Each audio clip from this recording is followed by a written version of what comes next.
வார்த்தைக்கு கடந்து செல்வதற்கு முன்பாக கண்களை மூடி ஜெபம் செய்வோம்.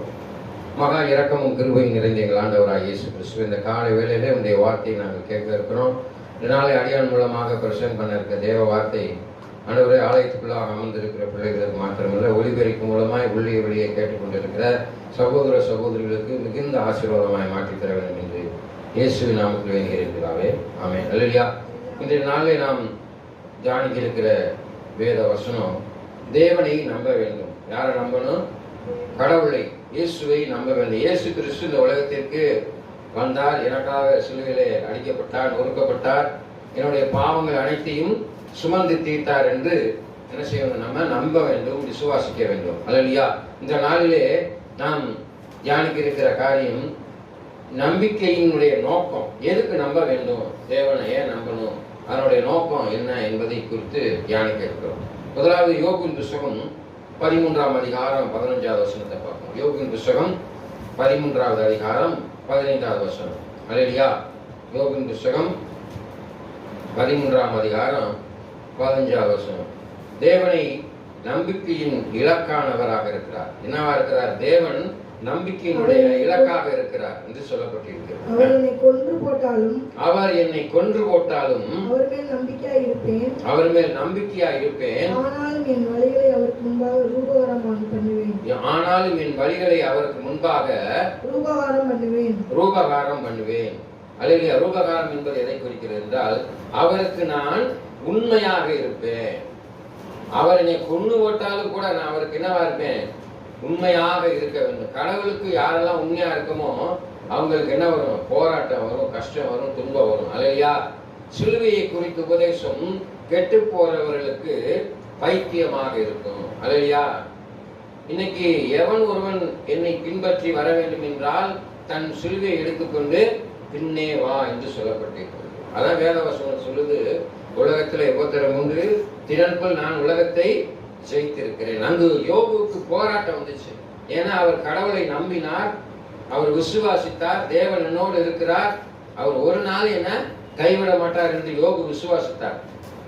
அவருடைய அனைத்து ஆஸ்திகளையும் இழந்தார், சொத்துக்களை இழந்தார், ஆடு மாடுகள் ஒட்டகம் பிள்ளை எல்லாம் செத்து போச்சு. அவரும் மனைவி மாத்திரம்தான் இருந்தாங்க. இருந்த போதும் கூட தன் விசுவாசத்திலே நம்பிக்கையோடு தேவன் மேல் அவர் நம்பிக்கை வைத்தவராக காணப்பட்டார். அவருடைய மனைவியோட சொன்னார், தேவனை தூஷித்து ஜீவனை விடும் அப்படின்னு சொன்ன போது கூட அவர் சொல்லவே இல்லை. ஆண்டவரை இறுக பிடித்துக் கொண்டார்.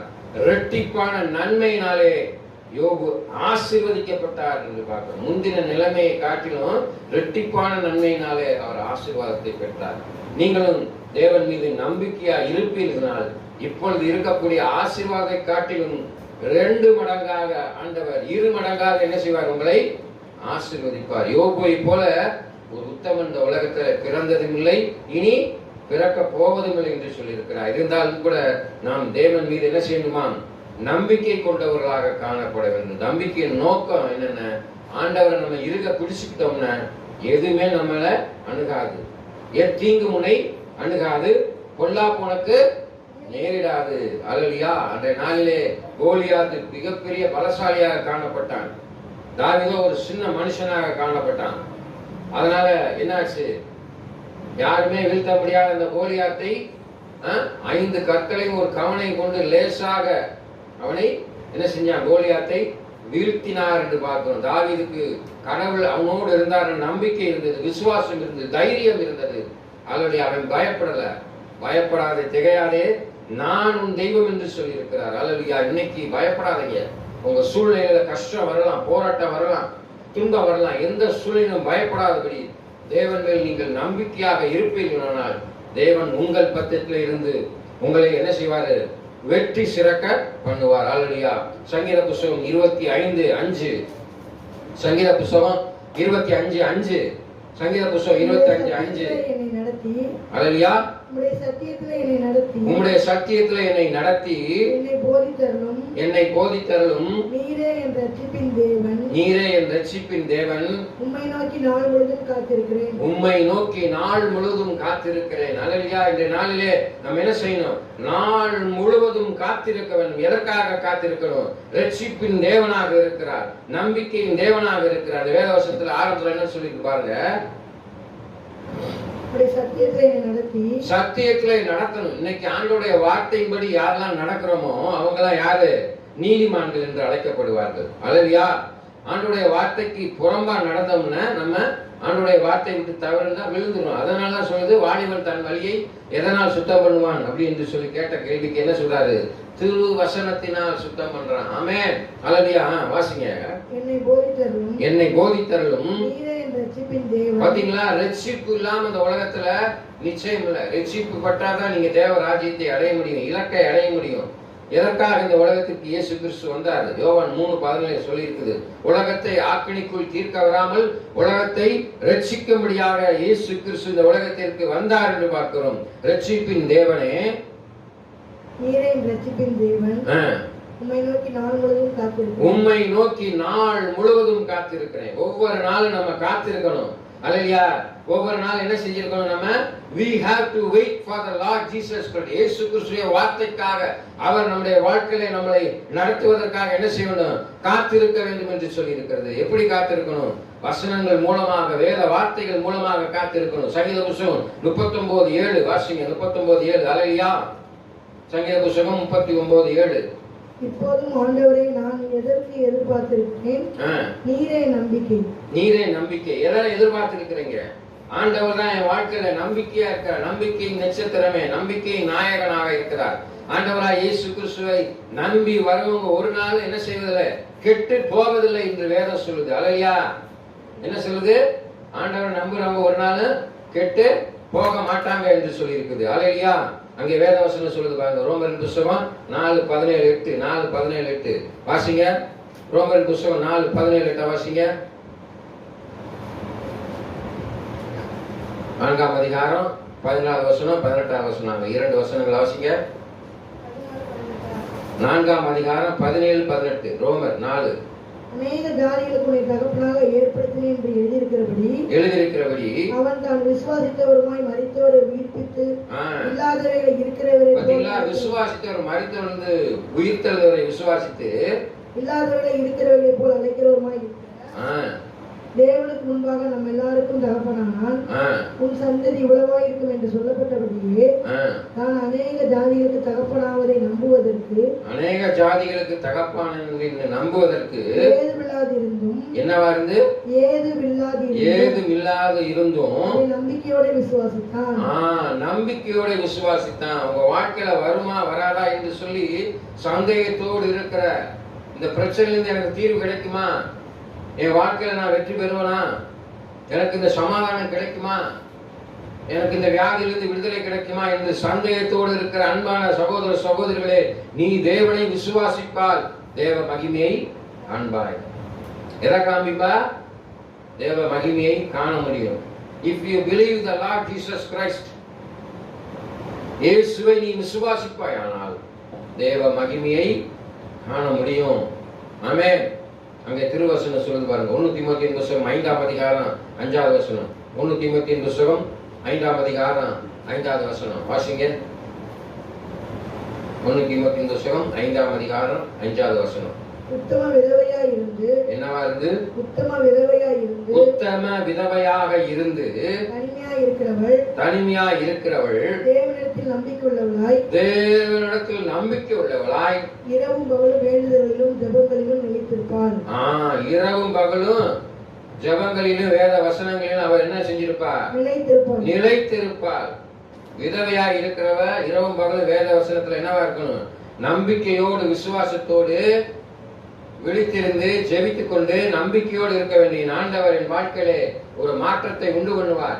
அவர் எனக்கு மனவாளனாக மனவாட்டியாக துணையாக இருந்து எல்லா சூழ்நிலையிலும் எல்லா காரியத்திலும் என்னை அற்புதமாக நடத்துகிறார் என்று வேத வசனங்கள் மூலமாக, வார்த்தைகள் மூலமாக, ஜெபத்தின் மூலமாக எந்த விதவை காத்திருக்கிறாள் அவள் உயர்த்தப்படுவார். ஆமென். அல்லேலூயா. இன்னைக்கு விதவிகளால அடைய இடங்களில் வஞ்சிக்கப்பட்டு விடுகிறார்கள், ஏமாற்றப்பட்டு விடுகிறார்கள். பாவம். அல்லேலூயா. விதவைகள் வஞ்சிக்கப்பட்டு தங்கள் வாழ்க்கையில சீரழிந்து போய் என்ன செஞ்சிடறாங்க? பாவத்திலே விழுந்து விடுகிறார்கள். அப்படி விழாதபடி தேவன் மீது நம்பிக்கையா இருக்க வேண்டும். வேத வசனத்துல நிலைத்திருக்கணும், ஜெபத்துல நிலைத்திருக்கணும், பொறுமையோடு தேவனுக்காக காத்திருப்பார்கள். தேவ ராஜ்யத்தை சுதந்திரித்துக் கொள்ள முடியும். ஆமென். வேத வசனம் சொல்லுது, நான் சொல்லல. 1 பேதுரு 1ஆம் அதிகாரம் 21ஆவது வசனம் வாசிங்க. 1 பேதுரு 1:21. 1 பேதுரு. உங்கள் விசுவாசமும் நம்பிக்கையும் தேவன் மேல் இருக்கும்படி, உங்கள் விசுவாசமும் நம்பிக்கையும் தேவன் மேல் இருக்கும்படி, அவரை மரித்தோரிலிருந்து எழுப்பி அவருக்கு மகிமையை கொடுத்தார். அவருக்கு மகிமையை கொடுத்தார். யார் கொடுத்தார்? மரித்தோரிலிருந்து உயிர்த்தெழுந்த ஒரே தெய்வம் இயேசு கிறிஸ்து. இயேசு கிறிஸ்து தான். அவரை நம்பணும். அல்லேலூயா. அதனாலதான் நம்ம அடிக்கடி இந்த வேத வசனத்தை சொல்வதுண்டு. அல்லேலூயா. கலாத்தியர் 2ஆம் அதிகாரம் 20ஆவது வசனம், கிறிஸ்துவுடனே சிலுவையிலே அறையப்பட்டேன், ஆயினும் பிழைத்திருக்கிறேன். இனி நான் அல்ல, கிறிஸ்துவே எனக்குள் பிழைத்திருக்கிறார். இப்பொழுது நான் பிழைத்திருப்பது எனக்காக தம்மை தாம் ஒப்புக் கொடுத்த தேவனுடைய குமாரனை பற்றியான விசுவாசத்தினாலே பிழைத்திருக்கிறேன். இப்பொழுது நீ மாமிசத்துல இயேசு எனக்காக மரித்தார், உயிர்த்தார், என் பாவம் கழுவப்பட்டது என்று நம்பிக்கையோடு விசுவாசம் வைக்கிறப்பையா, அந்த விசுவாசம் தான் உன் வாழ்க்கையில ரட்சிப்பை கொண்டு வரும், மனமாற்றத்தை கொண்டு வரும். ரட்சிப்பின் நிச்சயத்தை பெற்றவர்களா இருப்பீர்களானால் இயேசுவோடு சேர்ந்து என் பாவம் அடக்கம் செய்யப்பட்டது, இயேசுவோடு நான் பரிசுத்தமாக உயிர்த்தெழுந்தேன் என்று நீ விசுவாசிக்கணும்னு சொல்லியிருக்கு. அதைத்தான் அந்த கலாத்தியர் 2:20 சொல்லுது. அங்கே வேதவசனம் சொல்லுது, தேவ பிரமாணங்கள் நம்பிக்கையின் இலக்கானவைகளாக இருக்கிறது. தேவ பிரமாணம் நம்பிக்கையின் இலக்காக இருக்கிறது. சங்கீத புஸ்தகம் 119:43. சங்கீத புஸ்தகம் 119:43 வாசிங்க. சங்கீத புஸ்தகம் 119ஆம் அதிகாரம் 43வது திருவசனம். சத்திய வசனம் முற்றிலும் என் வாயிலிருந்து நீங்க விடாதீரும். சத்திய வசனம் முற்றிலும் உங்கள் வாயிலிருந்து நீங்க விடாதீரும். உங்களுடைய நியாய தீர்ப்புகளுக்கு காத்திருக்கிறேன். உங்கள் நியாய தீர்ப்புக்கு காத்திருக்கிறேன். பாத்தீங்களா? நம்ம வாயிலிருந்து சத்திய வசனம் என்ன செய்யக்கூடாது? நீங்க விடாதபடி காத்துக்கொள்ள வேண்டும். ஆமென். அதனாலதான் சொல்றார், ஜீவனும் மரணமும் உன் நாவின் அதிகாரத்தில் இருக்கிறது. அல்லேலூயா. அப்ப நீ என்ன செய்யணும்? ஆண்டவருடைய வசனத்தை சொல்லிக்கொண்டே இருக்க வேண்டும். எனக்கு விரோதமாய் உருவாக்கப்படும் எந்த ஆயுதமும் வாய்க்காதே போவதாக. அல்லேலூயா. அன்பான தேவ பிள்ளைகளை, உங்களுக்கு போராட்டம் வரும்போது வசனங்களை கொண்டு நீங்க என்ன செய்யலாம்? பிசாசை வெல்லலாம். தீங்கும் என்னை அணுகாது. பிசாசு உங்களை மேற்கொள்ள முடியாத ஒரு சோதனை வருதுன்னு வச்சுக்கோங்க, போராட்டம் வருதுன்னு நீங்க சொல்லலாம், தீங்கும் என்னை அணுகாது, பொல்லாப்பு எனக்கு நேரிடாது, வாதை உன் கூடாரத்தை அணுகாது, பொல்லாப்பு உனக்கு நேரிடாது என்று சொல்லிக்கிட்டே இருங்க. வசனத்தை சொல்லிக்கிட்டே இருங்க. சொல்ல சொல்ல என்ன செய்யும்? துதி எடுத்தா சாத்தான் ஓடுவான். உனக்கு விரோதமாய் உருவாக்கப்படும் எந்த ஆயுதமும் வாய்க்காதே போகும். இந்த உலகத்துல மனுஷனோ அந்தகார சக்திகளை உங்களுக்கு விரோதமாய் செயல்பட்ட நினைத்தால் அது என்ன செய்யும்? ஒன்றும் வாய்க்காமலே போயிருந்தார். விசுவாசிக்கணும். ஆமென். வேதம் சொல்லுது பாருங்க, தேவன் நம் நம்பிக்கையின் இலக்கானது. சங்கீதம் 52:9 சொல்லிருக்கு. இலக்காகவே இருக்கிறார், ஒரு கோலாக இருக்கிறார். ஆமென். லட்சியமாக இருக்கிறார். 52:9. நீரே இதை செய்தீர் என்று உம்மை என்றென்றைக்கும் துதித்து, நீரே இதை செய்தீர் என்று உம்மை என்றென்றைக்கும் துதித்து, உமது நாமத்திற்கு காத்திருப்பேன். உமது நாமத்துக்கு காத்திருப்பேன். உம்முடைய பரிசுத்தவான்களுக்கு முன்பாக அது நலமாய் இருக்கிறது. உமது பரிசுத்தவான்களுக்கு முன்பாக அது நலமாய் இருக்கிறது. எதுக்காக காத்திருக்கிறோம்? நீங்க என்னை கைகளினால் கட்டப்படாத இல்லத்திற்கு அழைத்துச் செல்வேர் என்று நான் நம்பிக்கையோடு காத்திருக்கிறேன். மனிதனால் கற்பனை செய்ய முடியாத ஒரு இல்லத்திற்கு நீர் என்னை அழைத்துச் செல்வேர் என்று நம்பிக்கையோடு காத்திருக்கிறேன். நான் உனக்கு ஒரு ஸ்தலத்தை ஆயத்தம் பண்ணி மறுபடியும் வந்து நான் உன்னை அழைத்துச் செல்வேன் என்ற வார்த்தைக்காக நான் நம்பிக்கையோடு காத்திருக்கிறேன். அல்லேலூயா. நித்திய ஜீவனை நீர் எனக்கு அளிப்பேர் என்ற நம்பிக்கையோடு நான் காத்திருக்கிறேன். அல்லேலூயா. அதான் உன் இலக்கு, தேவனின் இலக்காக இருக்கிறது. உன்னுடைய இலக்கும் நல்ல போராட்டத்தை போராடினேன், ஓட்டத்தை முடித்தேன், விசுவாசத்தை காத்துக்கொண்டேன். ஆமென். நீ விசுவாசத்தை காத்து கொண்டேன இந்த உலகத்துல நல்ல போராட்டத்தை போராடி இருப்பாய், உலகத்தை ஜெயித்து இருப்பாய். தேவனால் பிறந்தவன் எல்லாம் அந்த உலகத்தை ஜெயிக்க பிறந்தவன் என்று சொல்லி இருக்குது. ஆமென். அங்க வேதவசனம் சொல்லுது பாருங்க, கிறிஸ்துவின் நம்பிக்கையின் இலக்கானவர். இயேசு கிறிஸ்து நம்பிக்கையின் இலக்கானவராக இருக்கிறார். அல்லேலூயா. அப்போஸ்தலர் புத்தகம் 28ஆம் அதிகாரம் 20, 21, 22, 23 வாசிங்க. அப்போஸ்தலர் புத்தகம் 28ஆம் அதிகாரம் 20வது வசனத்திலிருந்து வாசிங்க 23வது வசனம் வரைக்கும். அல்லேலூயா. இந்த காரியத்தின் நிமித்தமே உங்களை காணவும் உங்களுடனே பேசவும் உங்களை அழைப்பித்தேன். இஸ்ரவேலுடைய நம்பிக்கைக்காகவே இந்த சந்ததியால் கட்டப்பட்டிருக்கிறேன் என்றால், அதற்கு அவர்கள் உன்னை குறித்து யூதேயாவிலிருந்து எங்களுக்கு காகிதம் வரவில்லை, வந்த சகோதரரில் ஒருவனும் உன் பேரில் ஒரு பொல்லாங்கை அறிவித்ததும் இல்லை, அதை பற்றி பேசுவதும் இல்லை. எங்கும் இந்த மதபேதத்துக்கு விரோதமாக பேசுகிறதாக நாங்கள் அறிந்திருக்கிறபடியால் இதை குறித்து உங்களுடைய அபிப்பிராயம் என்னவென்று கேட்டறிய விரும்புகிறோம் என்றார்கள். ஆமென்.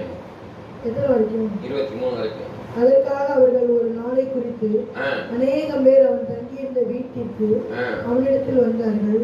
அவன் காலமே தொடங்கி சாயங்காலம் மட்டும் மோசேயின் நியாயப்பிரமாணம், பாத்தீங்களா, காலமே தொடங்கி சாயந்தரம் வரைக்கும் மோசேயினுடைய நியாயப்பிரமாணத்தை மட்டும் தீர்க்கதரிசியின் ஆகமங்களிலிருந்து இயேசுவுக்கு அடுத்த விசேஷங்களை அவர்களுக்கு போதித்து தேவனுடைய ராஜ்யத்தை குறித்து சாஸ்தி கொடுத்து விஸ்தரித்து பேசினான். தேவனுடைய ராஜ்யத்தை குறித்து விஸ்தாரமாய் சொல்லி விளக்கி சொல்லி, அதைத்தான் இப்ப நான் உங்களுக்கு சொல்றேன். தேவன் நம்பிக்கையா இருக்கிறார், விசுவாசம் வைக்க, தேவ ராஜ்யத்தை சுதந்திரித்துக் கொள்ளுங்கள், இலக்காயிருங்கன்னு சொல்லி. அப்புறம் என்ன சொல்லி பாருங்க, பேசினார், விவரித்து பேசினார். அதே பாத்தீங்கன்னா அங்கே வேதவசனத்துல சொல்லிருக்கு. ரோமரின் புத்தகம் 15ஆம் அதிகாரம் 12வது வசனத்தை வாசிப்போம். ரோமரின் புத்தகம் 15ஆம் அதிகாரம் 12வது வசனம். மேலும் ஈசாயின் வேறு புறஜாதியாரை ஆளும்படிக்கு எழும்புகிறவருமாய் இருக்கிற ஒருவர் தோன்றுவார். யார் அவர்? இயேசுதான். அவருக்கு புறஜாதியார் நம்பிக்கை வைப்பார்கள். அவர் மீது புறஜாதியார், இங்கே உட்கார்ந்து இருக்கிற நீனு நாம் ஜூடு கிடையாது, யூதர்கள் கிடையாது, புறஜாதியாரை நம்பிக்கை வைத்திருக்கிறோம் என்று ஏசாயா சொல்லுகிறார். ஏசாயா சொன்னதை போல இந்த நாளை புறஜாதியாக இருக்கிற நீனு நானும் இயேசு மீது நம்பிக்கை வைக்க வேண்டும். ஆனா அவர் தான் நம்ம இலக்கா இருக்கிறார். அவர் இல்லாம ஒருவனு என்ன செய்ய முடியாது, தேவ ராஜ்யத்திற்கு போக முடியாது. யோவான் 14:6 அதைத்தான் சொல்லியிருக்கு. நானே வழியும் சத்தியமும் ஜீவனுமா இருக்கிறேன், என்னை இல்லாமல் ஒருவனும் பிதாவினிடத்திலே வரான். அதனால அவர் தான் இலக்காக இருக்கிறார். அந்த இலக்கை நோக்கி நாம் நடந்து செல்லும்படியாக இயேசு நம்முடைய கரங்களை பிடித்து என்ன செய்யறாரு, அழைத்து செல்கிறார் என்று சொல்லப்பட்டிருக்கிறது. ஆமென். அங்கே வேதவசனம் சொல்லுது பாருங்க, மிகவும் தெளிவாக சொல்லியிருக்கிறது. எபேசியர் புத்தகம் 1ஆம் அதிகாரம் 12வது வசனம். எபேசியர் புத்தகம் 1ஆம் அதிகாரம் 12வது வசனம். தமது சித்தத்தின் ஆலோசனைக்கு தக்கதாக எல்லாவற்றையும் நடப்பிக்கிற அவருடைய தீர்மானத்தின்படியே நாங்கள் முன்குறிக்கப்பட்டு கிறிஸ்துவுக்குள் அவரை சுதந்திரமாகும்படி தெரிந்து கொள்ளப்பட்டிருக்கிறோம். மிகவும் அருமையான ஒரு வசனங்க. கிறிஸ்துவுக்குள் சுதந்திரமாகும்படி நீனும் நான் என்ன செய்யப்பட்டிருக்கிறோம், தெரிந்து கொள்ளப்பட்டிருக்கிறோம். இந்த வசனத்துல ஆரம்பத்துல என்ன சொல்லியிருப்பாங்க, தமது சித்தத்தின் ஆலோசனைக்கு தக்கதாக இயேசுவின் சித்தத்தின் ஆலோசனை தக்கதாக எல்லாவற்றையும் இந்த உலகத்துல நம்மளை நடக்க செய்கிற, செயல்படுத்த செய்கிற ஆவியானவருடைய துணை கொண்டு அவருடைய தீர்மானம், அவர் தான் தீர்மானம் பண்றார், அவர் தான் முடிவு செய்யறார். நம்முடைய வாழ்க்கையில அவர் தான் ஆதியும் அந்தவுமாக இருக்கிறார், தொடக்கம் முடிவாக இருக்கிறார். He is a deciding authority. அவர் தான் நம்மளை குறித்து முடிவு செய்யக்கூடியவராக இருக்கிறார். நம்ம முன்குறிக்கப்பட்டிருக்க தாயின் கர்ப்பத்திலே நான் உன்னை அறிந்திருக்கிறேன், ஒளிபீடத்திலே நீ உருவாவதற்கு முன்பாக, உன் அவயங்கள் உருவாவதற்கு முன்பாக அவைகள் அனைத்தையும் புஸ்தகத்தில் எழுதி வைத்திருக்கிறேன் என்று சொல்லி அவர் சொன்ன வாக்குத்தத்தத்தின்படி உன்னையும் என்னையும் குறித்து அவர் முன்குறித்து வைத்திருக்கிறார், தெரிந்து வைத்திருக்கிறார். அந்த தீர்மானத்தின்படியே உன்னையும் என்னை அவர் நடத்தக்கூடியவராக இருக்கிறார். ஆகையால் அப்படி நடத்தக்கூடியவரை நீ என்ன செய்யணும், அவர் என்னை நடத்துவார், அவர் என்னை புல்லுங்களை மேய்த்து அமர்ந்த தண்ணீரை கொண்டு போய் விடுவார் என்ற நம்பிக்கையோடு இருப்பாயானால் கர்த்தர் நிச்சயமாக உன்னை ஆசீர்வதிப்பார் என்று சொல்லப்பட்டிருக்கிறது. எபிரேயர் புத்தகம் 3ஆம் அதிகாரம் 6வது வசனத்தை வாசிங்க. எபிரேயர் 3:6. எபிரேயர் புத்தகம் 3ஆம் அதிகாரம் 6வது வசனம். அவருடைய வீட்டிற்கு மேற்பட்டவரான குமாரனாக உண்மையுள்ளவராக இருக்கிறார். குமாரனாக உண்மையுள்ளவராக இருக்கிறார். நம்பிக்கையினாலே உண்டாகும் தைரியத்தையும் மேன்மை பாராட்டலையும் நம்பிக்கையினாலே உண்டாகும் தைரியத்தினாலே மேன்மை பாராட்டும்படியாக முடிவு பரியந்தம் உறுதியாய் பற்றிக் கொண்டிருப்போம். முடிவு பரியந்தம் உறுதியாய் பற்றிக் கொள்ளும்படிக்கு பற்றிக் கொண்டிருப்போமாகில் நாமே அவருடைய வீடாயிருப்போம். நாமே அவருடைய வீடாயிருப்போம். உறுதியாக முடிவு பரிந்தும் வாழ்க்கையின் முடிவு பரிந்தும் நீ அவரை இறுக பிடித்துக் கொண்டு நம்பிக்கையாக இருக்க வேண்டும். இயேசுவின் வாழ்க்கையில் அற்புதம் செய்வார். இயேசுவின் வாழ்க்கையில் அதிசயம் செய்வார். என்னை கண்டவன் பிதாவை காண்கிறான் என்று சொல்லப்பட்டிருக்கிறது. என்னை இல்லாமல் ஒருவன் பிதாவிடத்தில் வரான் என்று சொல்லியிருக்கிறது. நம்பிக்கையின் இலக்காக இயேசுவை நீ இறுக பிடித்துக் கொள்வாயானால் கர்த்தர் என்ன செய்வார்? உன்னை அற்புதமாக வழி நடத்துவார் என்று சொல்லப்பட்டிருக்கிறது. கண்களை மூடி ஜெபம் செய்வோம். மகா இரக்கமும் கிருபையும் நிறைந்த எங்கள் ஆண்டவராய் இயேசு கிறிஸ்துவே, இந்த காலை வேளையிலே இயேசுவை நம்பி தேவனை நம்பி வருவோர் ஒரு நாள் வெட்கப்பட்டு போவதில்லை என்று சொல்லியிருக்கிறீங்க. நீங்க நம்பிக்கையின் இலக்காக இருக்கிறீங்க. இயேசுவே என் வாழ்க்கையில வழியாக இருக்கிறீங்க. இயேசுவே என் வாழ்க்கையில சத்தியமாக இருக்கிறீங்க. இயேசுவே என் வாழ்க்கையில ஜீவனாக இருக்கிறீங்க சொல்லி நாங்கள் அறிந்திருக்கிறோம். இயேசு இல்லாம பரலோக ராஜ்யத்தை சுதந்திரித்துக் கொள்ள முடியாது என்று சொல்லியிருக்கிறீங்க. ஆகையினால நம்பிக்கையின் இலக்காக இயேசுவை நாங்கள் இறுக பிடித்துக் கொண்டு தேவனை நாங்கள் அடைந்து செல்லும்படியாக நீர் எங்களுக்கு உறுதுணையாக இருந்து இங்கே அமர்ந்திருக்கிற ஒவ்வொரு பிள்ளைகளையும் ஆசீர்வதிங்க. இந்த நாட்களிலே அவர்களுடைய தேவைகள் சந்திக்கப்படுவதாக, என்ன நோக்கத்திற்காக இந்த சபைக்கு வந்தார்களோ அந்த நோக்கம் நிறைவேறுவதாக. இயேசு கிறிஸ்துவின் வாழ்க்கையில் அற்புதம் செய்தார். இயேசு கிறிஸ்துவின் வாழ்க்கையில் ஒரு மாற்றத்தை உண்டு பண்ணுவார் என்று இயேசுவை நம்பி வந்திருக்கிற பிள்ளைகளை கண்ணோக்கி பாருங்க தகப்பனே. அவர்களை பலப்படுத்தி சிறப்படுத்தி ஆசீர்வதிக்க வேண்டும் என்று நஸ்ரேனாக இயேசு கிறிஸ்துவின் இன்ப நாமத்தில் வேண்டிக் கொள்கிறேன் நீங்கள் சொல்ல தகப்பனே. ஆமென் ஆமென். என் ஆத்துமாவே கர்த்தரை ஸ்தோத்திரி, என் முழுமையான பரிசுத்த நாமத்தை ஸ்தோத்திரி, என் ஆத்துமாவே கர்த்தரை ஸ்தோத்திரி. கர்த்தர் செய்த சகல வாய்மையை மறவாதே. ஆமென். நம் ஆண்டவராகிய இயேசு கிறிஸ்துவின் கிருபை, பிதாவே தேவனுடைய அன்பும் பரிசுத்த ஆவியான நன்றி மேய்க்கும் இப்பொழுதும் எப்பொழுதும் சதா காலமுடைய இருப்பதாக. ஆமென். கர்த்தர் தாமே உங்களை ஆசீர்வதிப்பாராக. ஆமென்.